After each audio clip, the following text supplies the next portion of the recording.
Hello students, good morning. आज हम science में जो 6th चैप्टर है हमारा वो है फिजिकल एंड केमिकल चेंजेस। उसका आगे का जो हमारा टॉपिक है वो देखेंगे। तो उसमें हमें क्या पढ़ना है आज? A protective shield of ozone. जो ओजोन लेयर होता है एटमॉस्फेयर में और वो कैसे हमें प्रोटेक्ट करता है।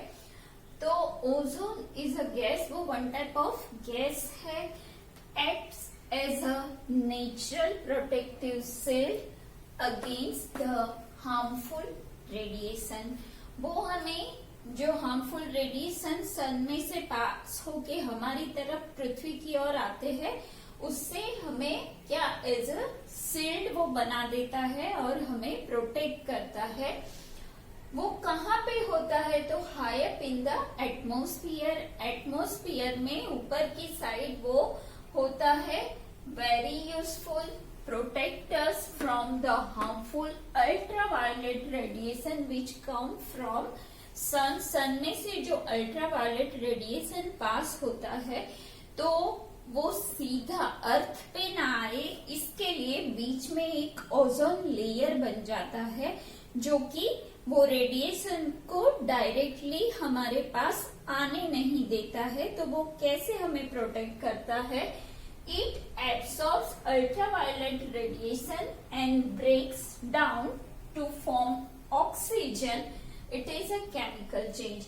तो वो जो सन में से अल्ट्रावायलेट रेस आते हैं, रेडिएशन आता है, उसको क्या करता है? एब्सॉर्ब करता है और ओजोन कि जो ओजोन होता है वो ब्रेक होता है और उसको किसमें कन्वर्ट करता है? ऑक्सीजन में, जो कि हमारे लिए बहुत यूजफुल है।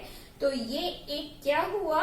केमिकल चेंज है। ओजोन में से हमें नया क्या मिलता है? ब्रेक होके ऑक्सीजन मिलता है। तो इस तरीके से जो सन में से अल्ट्रावायलेट रेडिएशन निकलते हैं वो डायरेक्टली अर्थ पर नहीं आते हैं। If radiations are not absorbed they are harmful to us. वो डायरेक्टली हमारे पास आते तो हमें हार्म करते। All living things as well as plants. Plants जितने भी क्रॉप्स है सबको वो नुकसान पहुंचाता, हमें भी वो नुकसान पहुंचाता। Ultraviolet radiations can cause skin cancer, damage our eyes and plants. वो स्किन कैंसर करता है, फिर हमारी आईज को डैमेज करता है, क्रॉप्स को भी वो नुकसान करता है। तो ये सब के सामने हमें जो ओजोन लेयर है वो एक तरह का प्रोटेक्शन देता है। तो वो ये हुआ शील्ड ऑफ ओजोन। अब हम आगे देखेंगे कि जो एटमॉस्फेयर में एयर और जो ह्यूमिडिटी होती है और उसके कारण आयन में जो रस्टिंग होता है उसके लिए कौन कौन सी कंडीशन रिस्पॉन्सिबल है तो वो देखते हैं हम। अब है रस्टिंग ऑफ आयन। आयन पे रस्टिंग कैसे होती है? तो वो हम हमारी जो डेली लाइफ है उसमें भी हमारे सराउंडिंग्स में आयन की बहुत सारी चीजें देखते हैं जिस पर रस्टिंग लगी हुई होती है। तो क्या है ये rusting? When an iron object is kept in open air और water for a considerable time it gets covered with a red brown flaky substance is called rusting. कोई भी आयन ऑब्जेक्ट है उसको अगर आप ओपन एयर में रखोगे और वहां पे थोड़ा बहुत मॉइस्चर हो तो उसके ऊपर रेड ब्राउन कलर की एक सब्सटेंस की लेयर बन जाती है और जिसे हम रस्टिंग कहते हैं, रस्ट कहते हैं। हमारे घर में भी बहुत सारी ऐसी आयन की चीजें होती है, उसको अगर आप देखोगे, अगर उसको खुला छोड़ दोगे ओपन एयर में या तो कहीं पे भी अगर ह्यूमिड एटमॉस्फेयर है वहां पे अगर आप छोड़ दोगे तो आप देखोगे कि उसके ऊपर हमें एक ऐसा सब्सटेंस ब्राउन कलर का मिलता है जो कि रस्टिंग है। तो iron metal combines with oxygen of air in the presence of water to form compound Fe2O3 मतलब कि आयन ऑक्साइड। आयन मेटल जो है वो एयर, ओपन एयर के अंदर के जो ऑक्सीजन होता है वो ऑक्सीजन के साथ कंबाइन होती है इन प्रेजेंस ऑफ वाटर, यानी कि एटमॉस्फेयर में जो थोड़ा बहुत मॉइस्चर रहता है उसके अंदर क्या होता है, पानी होता है, H2O होता है। तो उसके साथ वो क्या करता है, प्रोसेस करता है और उसका रिजल्ट हमें क्या मिलता है, एक सब्सटेंस जो कि है Fe2O3 आयन ऑक्साइड, जो कि रस्ट है।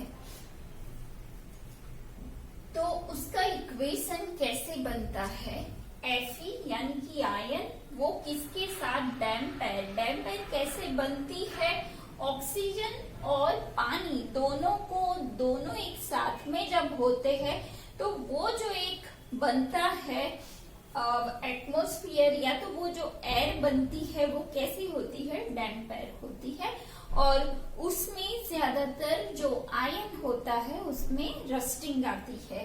तो ये सब एक साथ प्रोसेस करते हुए क्या बनाएंगे, आयन ऑक्साइड Fe2O3।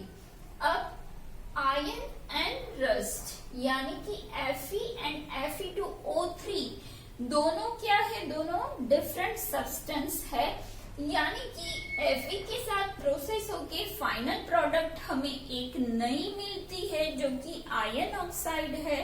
तो यहाँ पे जो चेंज हो रहा है वो कौन सा चेंज है, केमिकल चेंज। कोई भी सब्सटेंस की प्रोसेस होके एक नया सब्सटेंस बनता है जो कि अलग प्रॉपर्टी उसकी होती है, तो उसे हम केमिकल चेंज कहते हैं। तो यहाँ पे Fe2O3 वो क्या है, एक केमिकल चेंज है। Rust is deposited on ion, ion पे डिपोजिट होता है कौन, रस्ट। ऑलमोस्ट एवरी आयन और steel object kept in open air get rusted. कोई भी अगर लोहे की चीज हो, आयन की चीज या तो स्टील की कोई भी चीज हो, उसको आप ओपन एयर में रखोगे, डैम्प एयर में रखोगे तो उसके ऊपर रस्टिंग आ ही जाएगी।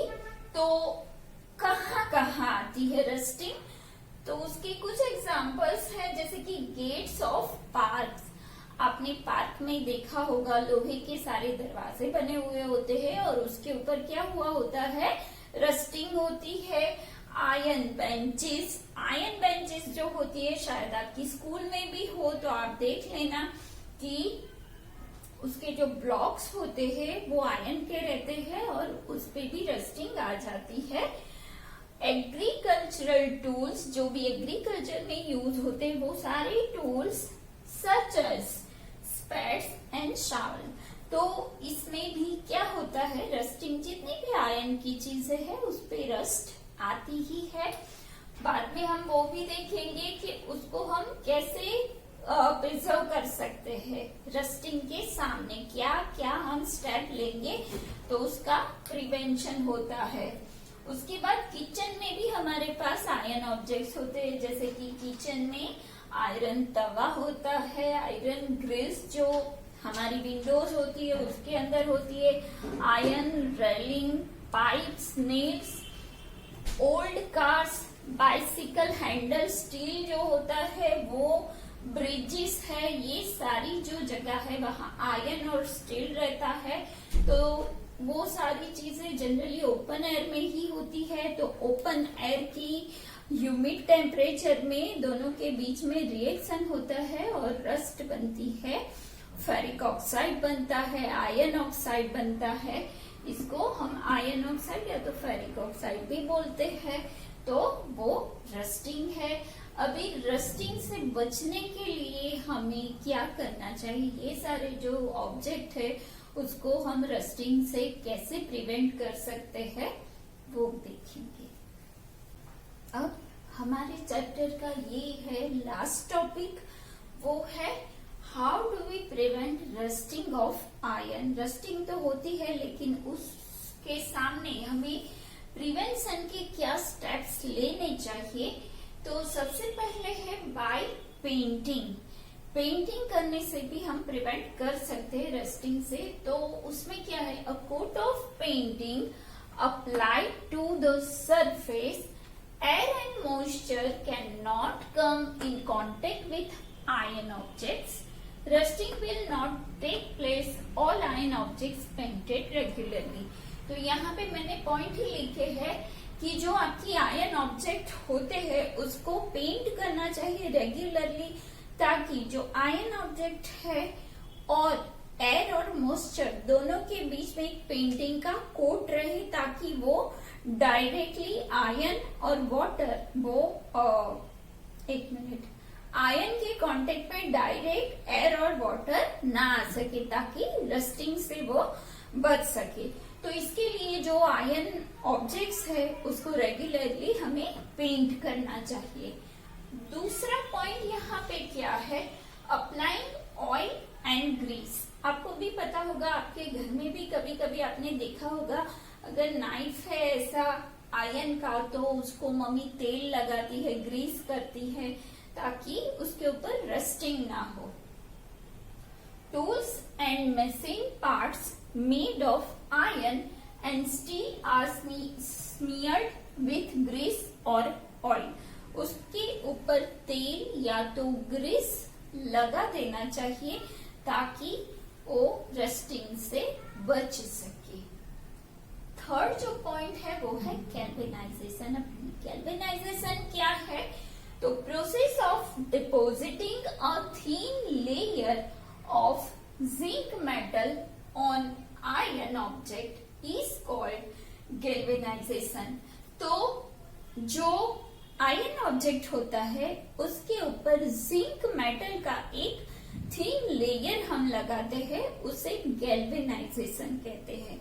तो गैल्वेनाइजेशन हम कहाँ करते हैं, it is done by dipping an iron object in मॉल्टन zinc metal. जो मॉल्टन जिंक मेटल होती है उसमें जो भी आयरन ऑब्जेक्ट्स होते हैं उसको डिप करना होता है, जैसे कि iron sheets use for making bucket, drums, dustbins. ये जो कहाँ पे हम लोग ये गैल्वेनाइजेशन करते हैं, तो जो भी iron sheet use for making bucket, drums, dustbin और फिर स्टील रूफ जो होते हैं, तो वो एक्चुअली में स्टील्स के नहीं होते हैं, वो सिर्फ गैल्वेनाइज किए हुए होते हैं। जो रूफ हमारे घर के ऊपर लगे रहते हैं वो गैल्वेनाइज रूफ होते हैं, जिसके ऊपर जिंक की कोटिंग हुई है।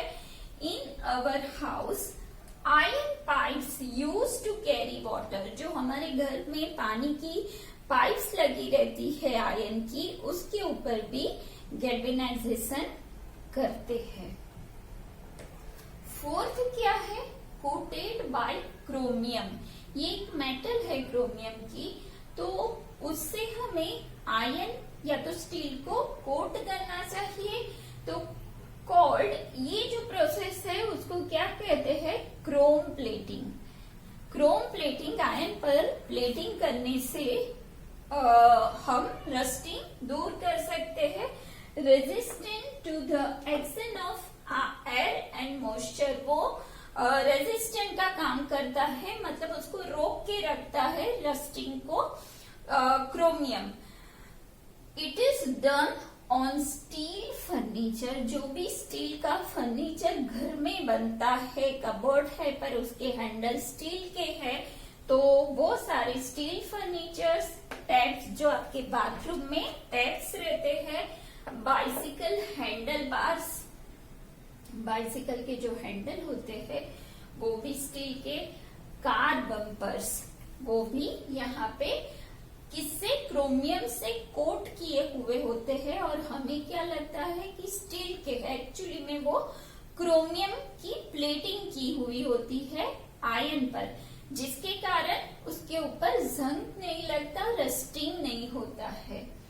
फिफ्थ जो है वो क्या है, बाय एलोइंग। एलोइंग क्या है, ये कौन सी प्रोसेस है, तो to make it stainless steel, iron को स्टेनलेस स्टील में कन्वर्ट करने का जो प्रोसेस है उसको हम एलोइंग कहते हैं। तो उसमें कौन कौन सी मेटल मिक्स होती है आयन के साथ? तो व्हेन आयन इज मिक्स, या तो उसको क्या कहते हैं, एलोइड, मिक्स करना, आयन को मिक्स करना किस किस के साथ?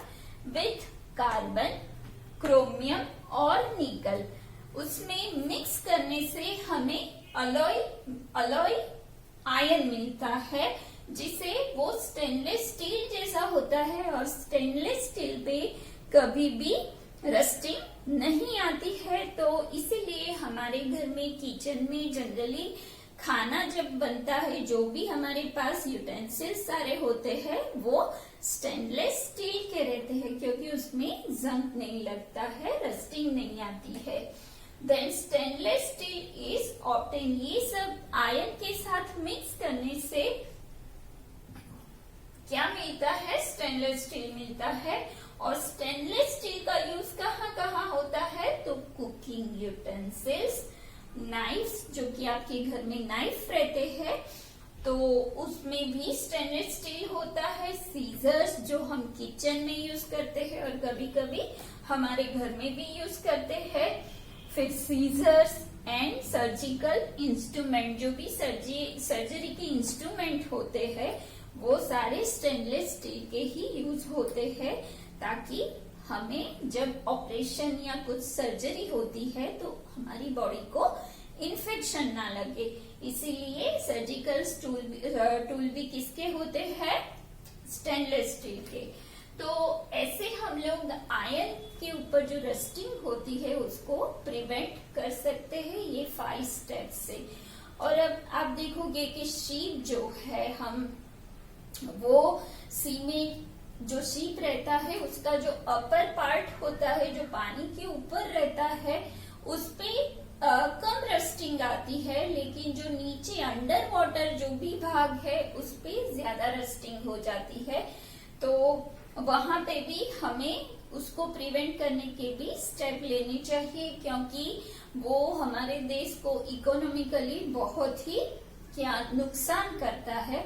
इसलिए उसको भी हमें रेगुलरली पेंट करना पड़ता है। रेगुलरली पेंट करने से भी ज्यादा से ज्यादा हमें नुकसान होता है। फिर जो दिल्ली में है, कुतुब मीनार के पास जो पिलर है वो लगभग 1600 इयर्स पुराना है, लेकिन फिर भी अभी भी उसकी कोटिंग इतनी अच्छी है कि उस पर रस्टिंग नहीं हुई है। हमारे जो पहले के जो हमारे आर्किटेक्चर थे, साइंटिस्ट थे, उन्होंने जो ये कोटिंग की टेक्नोलॉजी, मेटल पे कोटिंग की टेक्नोलॉजी जो वो लोगों ने अपनाई थी, उसके कारण आज भी वो वैसे का वैसा है, वहां पे बिल्कुल अभी रस्टिंग नहीं आई है।